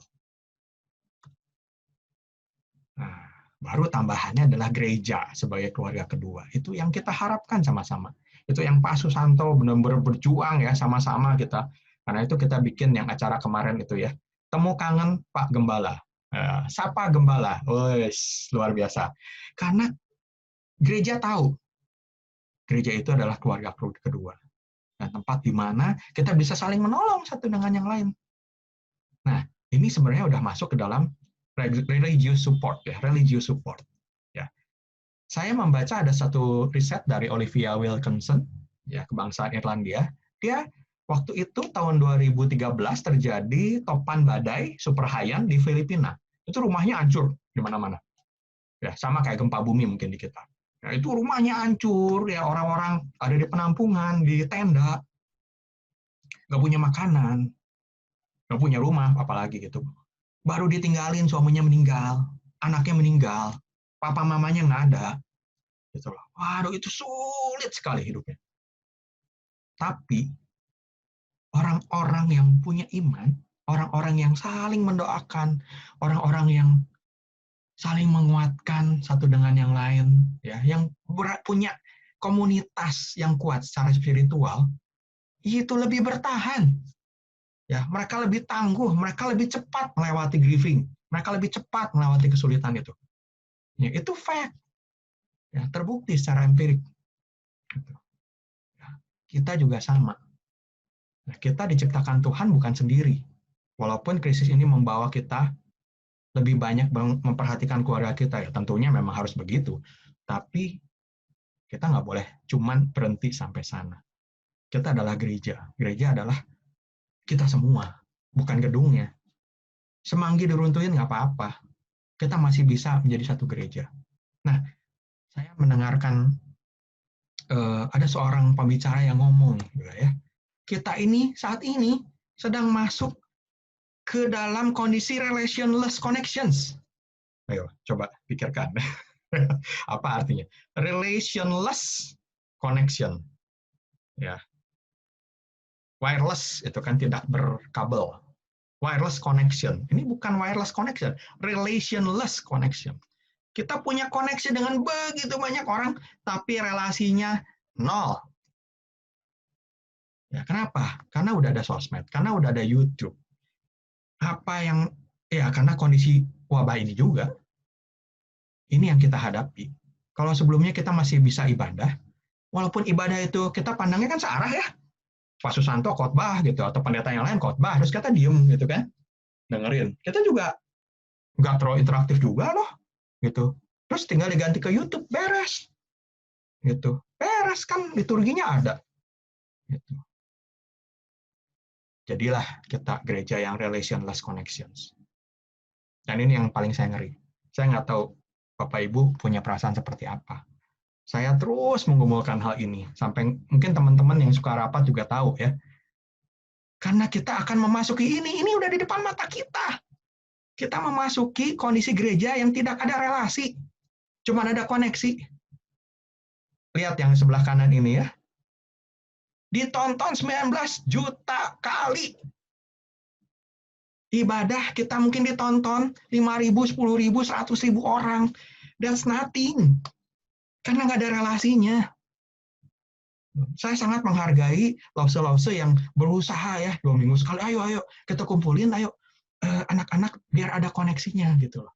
Karena itu yang kita butuhkan. YouTube tidak membantu. Saya nggak bisa lah ngomong kalau ibadah ikut YouTube itu bukan ibadah, nggak bisa. Tapi saya bisa bilang itu bukan gereja. Jelas bukan gereja. Gereja itu adalah kita. Gereja itu adalah relation. Gereja itu adalah waktu saya tahu apa yang terjadi pada Anda dan Anda tahu apa yang terjadi pada saya dan kita saling mendoakan, kita saling menolong. Itulah gereja. Dan itulah yang kita coba gimana caranya supaya kita bisa mengupayakan itu, walaupun terbatas. Dan saya berharap kita sama-sama mendoakan ini, sama-sama bergerak gitu. Ya, lewat care group, lewat kelompok sehati, lewat apapun juga. Ya, lewat termasuk webinar ini salah satu cara yang kita canangkan supaya kita bisa koneksi satu dengan yang lain. Gitu. Kenapa? Tanpa ini, we are not a church.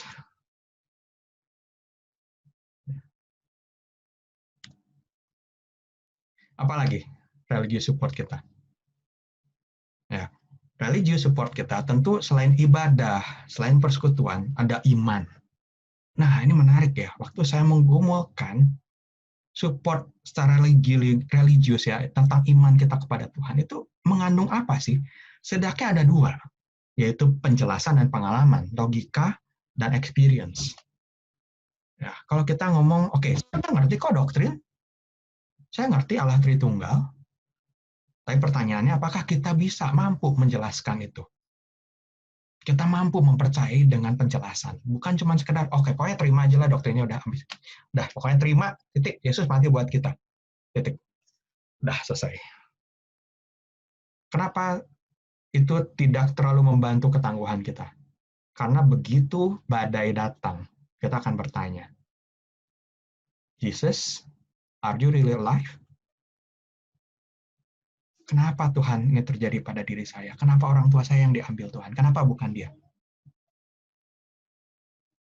Tapi waktu kita bisa mampu menjelaskan dan menyadari bahwa Yesus sungguh hidup, buktinya begitu banyak, kita bisa katakan, kita bisa menjelaskan pada orang lain bahwa kekristenan adalah bukan berdasarkan legend, tapi berdasarkan facts, historical facts. Waktu kita merasakan sendiri, Yesus itu bersama dengan kita dalam susah.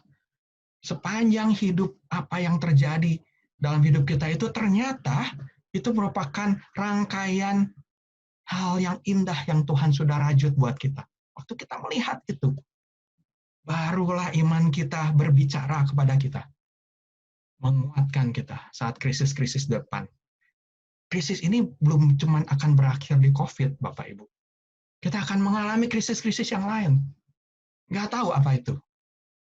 Tapi kalau kita punya ini, kita nggak takut. Kita nggak takut. Karena kita tahu Tuhan berserta kita. Kita tahu bukan cuma karena Alkitab ngomong, tapi karena kita yakin dan percaya bahwa Tuhan memang ada di sebelah kita. Apalagi yang kita takutkan. Nah, Bapak Ibu, terus buat apa kita jadi tangguh? Selalu ada peran orang Kristen di dalam krisis. Ada peran orang Kristen dalam new normal. Ya, kalau kita baca di Matius 5 ayat 13-16, semua orang Kristen tahu ya. Ini ngomongin tentang garam dan terang. Ya, saya coba cari-cari ya di googling, di image gitu ya. Salt and light, keluarnya SPA Bapak Ibu. Ya. Terus tentu pasti gitu ya bahwa maksud Tuhan bukan berarti kita menjadi garam dan terang itu kita suruh buka SPA gitu ya. Bukan ya. Garam dan terang. Ya, lepas daripada apa yang sering dikhotbahkan ya, jelas kita tahu bahwa kita harus menjadi teladan bagi orang lain. Kita harus menjadi yaitu garam dan terang itu. Ya, kita harus menjadi orang-orang yang membagikan berkat bagi orang lain. Ya, di mana orang-orang bisa melihat bahwa kita adalah anak Tuhan. Gitu. Ya. Tapi gimana sih caranya dalam krisis ini? Nah, saya ingin membahas dua tokoh aja ya. Singkat aja. Ya. Nah, ini. In every crisis, God always send someone to save the day. Ini selalu. Mungkin bukan someone. One group of people. Ya. Ya. Beberapa orang. Ya. Tapi selalu Tuhan kirim.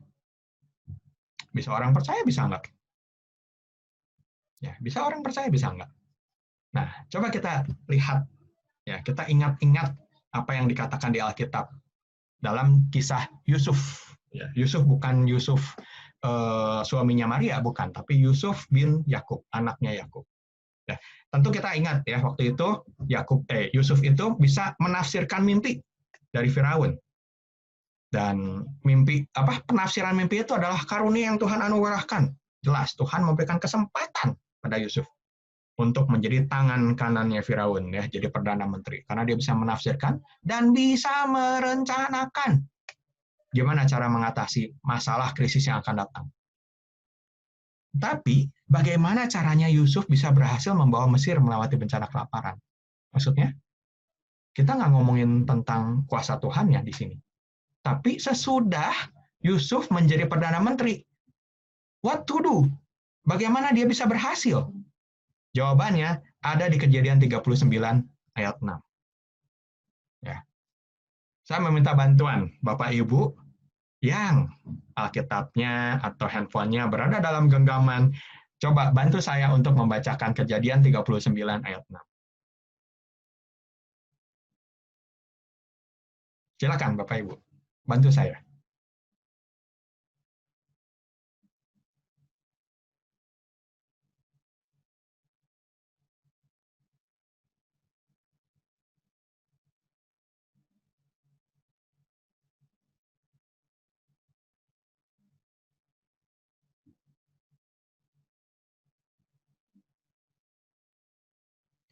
Ada bisa tolong yang sudah dapat?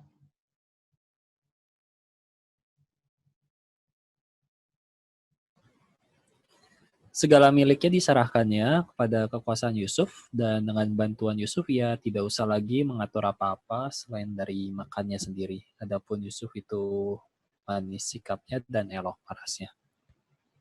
Ya, ya. Gimana? Apa sih kuncinya?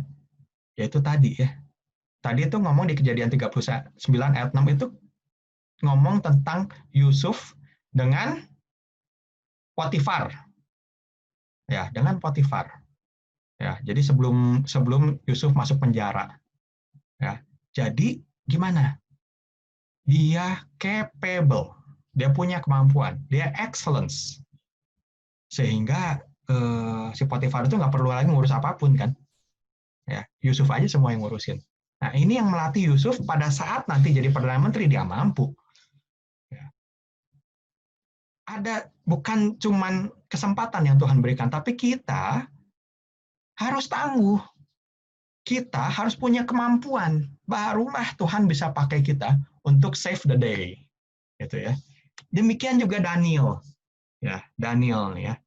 Saya bacakan sedikit ya. Raja bercakap-cakap dengan mereka, dan di antara mereka sekalian itu tidak didapati yang setara dengan Daniel, Hanaya, Misael, dan Asaria.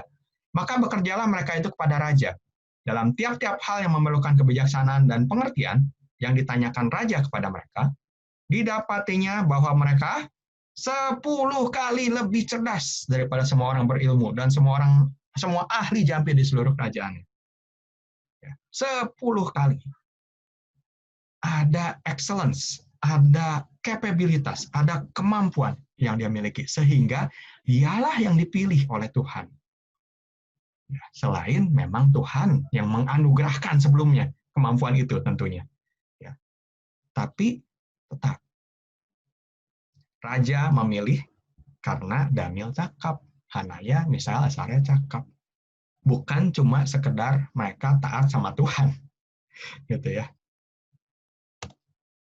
Tuhan menggunakan ketangguhan kita untuk menjadi berkat bagi sesama.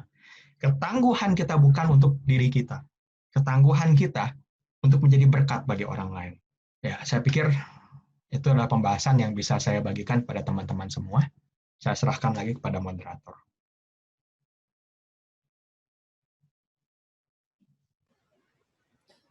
Baik, terima kasih untuk Pak Denny. Untuk pembahasan yang sudah disampaikan. Mari Bapak Ibu sekalian, kalau di kolom chat sih saya nggak ngelihat ada pertanyaan. Jika ada pertanyaan dari Bapak Ibu sekalian, saya persilahkan untuk boleh langsung buka mikrofon aja dan bisa langsung bertanya kepada Pak Denny malam hari ini. Ya, saya persilahkan.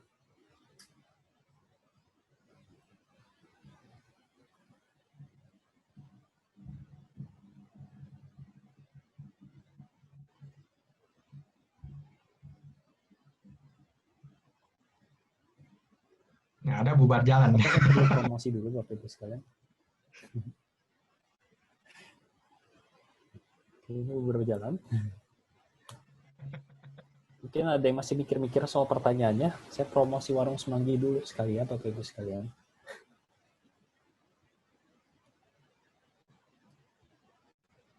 Boleh dipikirkan dulu pertanyaannya. Sekali lagi Bapak Ibu sekalian, sama promosi Warung Semanggi ya. Jadi bagi Bapak Ibu sekalian yang masih belum follow akun Instagram Warung Semanggi, bisa langsung follow di @warungsemanggi ya. Di sana Bapak Ibu sekalian bisa menemukan berbagai macam jajanan, snack, makanan, bahkan benda-benda yang berguna ya, seperti masker dan sebagainya, yang dijual oleh jemaat Semanggi juga ya, bisa saling tolong menolong ya, kalau kata Coach Dedi itu. Ini mungkin jadi salah satu mode kita ini ya, membangun relasi ya, koneksi yang ada relasinya ya, saling tolong menolong melalui kesusahan ini ya, masa yang sulit ini. Bisa mensupport teman-teman kita yang juga berusaha di tengah-tengah situasi pandemi yang sulit ini. Jadi bagi Bapak Ibu sekalian yang masih belum follow, bisa follow. Bagi Bapak Ibu sekalian yang tergerak, kebetulan ada barang yang diperlukan, bisa langsung belanja di sini Bapak Ibu sekalian ya. Jangan ragu-ragu. Oke, segitu aja. Saya buka kembali kesempatan untuk bertanya bagi kita sekalian. Oke, ada pertanyaan dari Dolly James.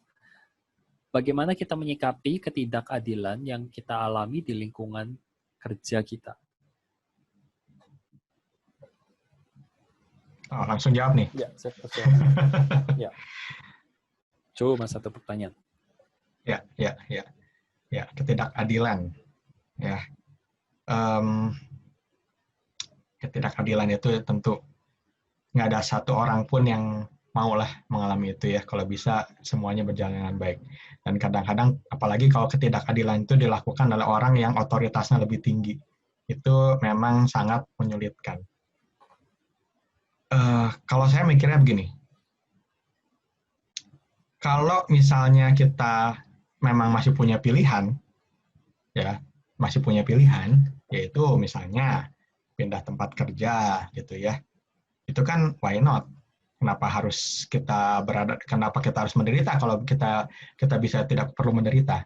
Tapi kan dalam banyak hal ini nggak bisa. Nah, ada cara lain misalnya dengan asertif ya, ngomong apa adanya, jadi mengungkapkan ke atasan. Tapi biasanya kalau atasan justru adalah sumber ketidakadilannya, maka kita akan diperlakukan lebih tidak adil lagi. Nah, saya pernah mengalami itu soalnya. Ya, jadi biasanya bukan solusi, walaupun belum tentu gitu ya. Kan ada komisi etik sebenarnya. Kalau di perusahaan-perusahaan besar kan ada komisi etiknya. Ya, saya pernah loh diperlakukan tidak adil. Saya ngomong ke ya orang yang ada di atasnya yang sebenarnya bagian dari komisi etik. Yang masalahnya orang yang memperlakukan saya dengan tidak adil juga bagian dari komisi etik itu gitu.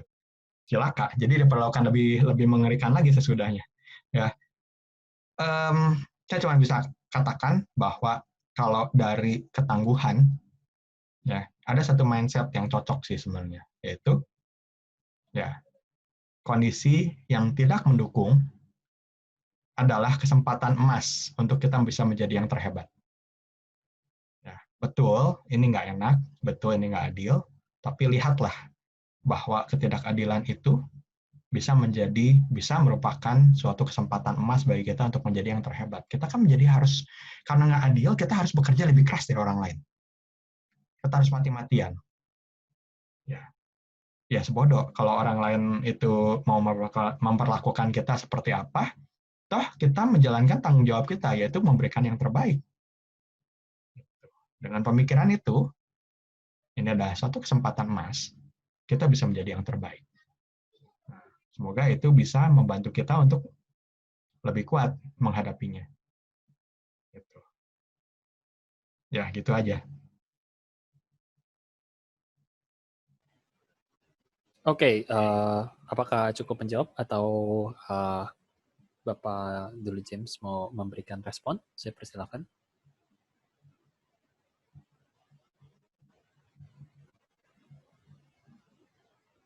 mungkin cukup menjawab ya.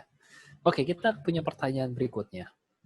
Untuk sistem support pada saat sekarang ini memang kita hanya bisa mengandalkan pasangan dan anggota keluarga. Tapi ini juga tidak mengurangi stres yang dialami keluarga-keluarga muda, terutama yang punya anak yang masih kecil. Untuk keluarga seperti ini, apa yang bisa kita atau gereja lakukan untuk menolong mereka atau paling tidak mengurangi stresnya? Ya, tentu inilah fungsi gereja ya, fungsi support system. Ya, memang yang praktikal pasti kita nggak bisa banyak membantu. Orang di luar rumah itu pasti nggak bisa terlalu banyak membantu. Yang bisa kita membantu adalah secara emosional. Karena kan kalau kita ngomongin stres, kita bisa mengatasi ya coping stres itu adalah coping dari sisi problemnya misalnya ya. Jadi kita atasi misalnya ya, kalau kita ngomongin mengandai-andai gitu ya. Kalau benar-benar kita membantu solving problemnya, misalnya adalah dengan menyediakan tenaga bantuan, babysitter, misalnya gitu ya. Itu coping dari sisi problem solving. Tapi kita bisa melakukan yang satu lagi, yaitu dari emosional. Ya, coping dari sisi psychological. Jadi waktu stres itu, ya silakan. Ya, saya yakin Pak Susanto, Pak Dede, sekarang ditambah siapa namanya? Pak Frisley ya. Pak Frisley itu akan sangat open untuk mendengarkan. Selain mereka juga ada para PCG, pemimpin-pemimpin care group.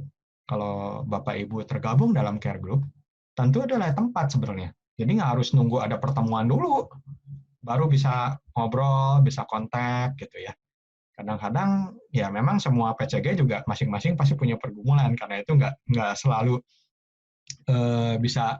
bisa in touch gitu ya. Seringkali kita punya keterbatasan seperti itu. Tapi ya why not kalau kita sama-sama kalau punya masalah ya udah yuk ajaklah untuk bertemu secara online misalnya untuk saling mendoakan gitu ya. Karena justru itulah yang membantu. Ya, kelihatannya nggak signifikan tapi signifikan loh.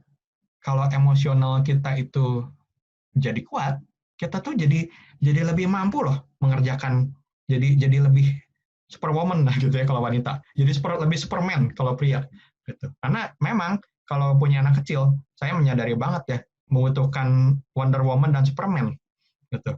Nggak bisa Clark Kent sama Lois Lane, nggak bisa, harus Wonder Woman dan Superman baru tuh ya bisa menolong si anak ya tetap sehat gitu. Tapi itu membutuhkan kesehatan emosional. Ya, dan jangan lupa untuk yaitu saat teduh, ya meditasi juga sangat bagus. Setiap hari perlu dilakukan. Itu sangat membantu kita menenangkan diri, gitu, memberikan kekuatan baru.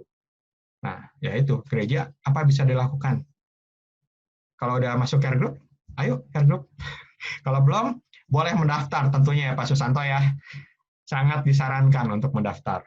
Jadi bukannya ini kita mau cari jumlah yang banyak, bukan, karena kita yakin banget gitu bahwa kita harus membentuk relasi itu yang kita butuhkan. Gitu. Ayo, nggak akan dipandang negatif bahwa ini nih lagi butuh nih baru datang. Kalau misalnya nggak butuh kan nggak mau ikut care group gitu. Nggak akan dipandang begitu jelas gitu. Ya. Oke, cukup mungkin Pak Dede. Mau tanya. Oh ya. Silakan. Dengan Tri. Oh, ini ya, Tri. Mau berpikir bahwa Coach Denny ini kan ternyata meluncurkan buku gitu ya. Berarti kan ingin penasaran aja sih di masa-masa ini mungkin udah berapa lama bikin bukunya. Kalau bikinnya baru, berarti produktif sekali ya. Nah ini memang contoh tangguh yang sebenarnya ini kayaknya. ingin tahu ceritanya aja sih, kalau kok bisa ya gitu bikin buku di masa-masa seperti ini gitu. Berarti produktif dan di tengah segala tantangan yang ada gitu ternyata berhasil gitu menghasilkan produk lah ya berarti istilahnya ya. Ya mohon sharingnya aja gitu. Terima kasih. Aduh, thank you Tri. Nih sahabat saya yang satu ini benar-benar ya. Ya ini juga pertanyaan yang kemarin tanyakan ya waktu pas launching buku. Gini, saya percaya itu adalah tangan Tuhan ya. ide menulis buku ini udah dari bulan Mei tahun 2019. Jauh sebelum ada COVID. Ya, saya cuman berpikir, oh ya, saya harus menuliskan sesuatu. Saya ingin membagikan apa yang saya miliki. Terus udah mulai nulis tuh. Kayak Mei itu udah ide, Juni, Juli udah mulai menulis. Udah nulis ya. Cuman ini memang saya merasa nulis buku yang ini tingkat kesulitannya jauh lebih sulit daripada yang pertama sih sebenarnya sih. Wah, ini benar-benar saya baca bolak-balik itu risetnya orang ya, terus di cross check lagi sama riset yang orang lain punya, yang lain lagi gitu. Saya lihat lagi, saya gumulkan lagi sampai bulan Desember. Maret ya kita ya. Jadi bulan Februari itu kan udah mulai ada suara-suara, waduh nih udah mau nih COVID nih. Begitu sekolah di rumah, gereja nggak ada, gitu ya. Terus nggak bisa kerja. Saya kan trainingnya di cancel semua, training, seminar di cancel semua. Justru saat itu saya berhenti nulis. Ya, tinggal berapa bab terakhir kalau nggak salah. Waduh, saya gumulin banget. Gila, ini ada ini. Yang nomor satu dipikir, itu pasti gimana caranya supaya dapur tetap nge-full. Yang pertama itu. Terus yang kedua adalah mikir gimana caranya supaya jemaat jangan sampai ada yang bermasalah lah. Kita harus bantu gitu. Ya termasuk orang-orang sekitar kalau misalnya sampai ada yang bermasalah gitu ya. Itu aja yang kepikiran. Jadi wah udah mikirin gitu. Terus ya nggak kerja gitu ya. Terus mikirin itu. Ya maksudnya nggak kerja dalam hal nulis ini gitu ya. Berhenti, benar-benar berhenti. Tapi udah gitu, aduh, terus ngapain lagi? Ya udahlah mulai. Saya ragu-ragu juga. Kalaupun mau nerbitinnya gimana? Kan nerbitin buku itu butuh duit. Dan harus ada yang beli buku. Gimana yang beli buku? Orang malnya tutup? Gitu kan? Saya sebenarnya rada pesimis. Tapi ingat ya, waktu itu kita bikin acara yang ada Ko Deddy yang ngomong. Ko Deddy itu kan cerita tentang resilience ya, resilience gitu. Itu adalah bagian dari bab saya yang lagi saya tulis. Terus saya ngobrol sama Ko Deddy. Justru Ko Deddy itu yang menguatkan saya, memberikan support. Ini justru inilah saat yang tepat. Buku ini sangat dibutuhkan oleh orang lain. Wah, itu benar-benar kayak apa ya? Angin surga gitu ya. Shoo gitu. Oke. Langsung saya kerjain, beresin tuh. Cuman berapa lama tuh saya tulis berapa bab terakhir. Ya, jadi itu jedanya itu. Kalau baca bukunya ada sih di buku itu di bab kayaknya 4 terakhir itu, 4 bab terakhir itu saya ngomongin wabah COVID itu ngomongin bulan Februari April ya. Jadi dia itu tuh di tengah-tengah tuh pada saat nulis itu. Nah, terus Ko Deddy ngomong itu udah saya selesaiin 3 bab sisanya langsung buru-buru. Ya. Saya nggak tahu bakal laku atau enggak. Itu terserah Tuhan. Bukan urusan saya. Yang penting saya selesaikan. Berarti ini panggilan Tuhan yang sudah Tuhan mulai dari tahun lalu. Itu aja yang saya pikirin.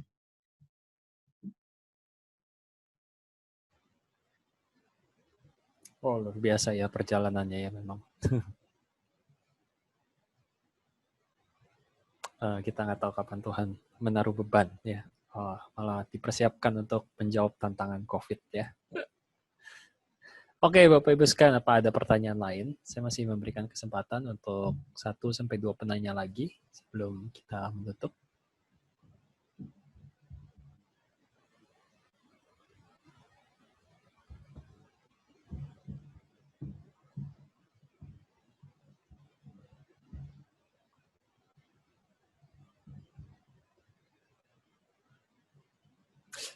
Oke, mungkin udah cukup jelas kali ya untuk sesi malam hari ini. Terima kasih banyak Bapak Ibu sekalian yang udah join bersama-sama dengan kami. Terima kasih banyak buat Coach Denny yang sudah membawakan sharing pada malam hari ini. Ya, mengenai bagaimana menjadi tangguh ya dengan segala elemen yang ada di dalamnya. Kita akan menutup sesi malam hari ini. Mungkin saya meminta dengan kasih untuk Pendeta Susanto Leo boleh menutup kita sekalian dalam doa.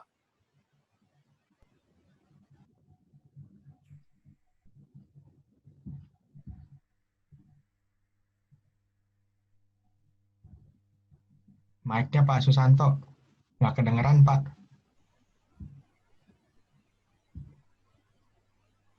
Bagaimana keluarga Pak Sutri yang memiliki anak yang masih kecil menghadapi stres?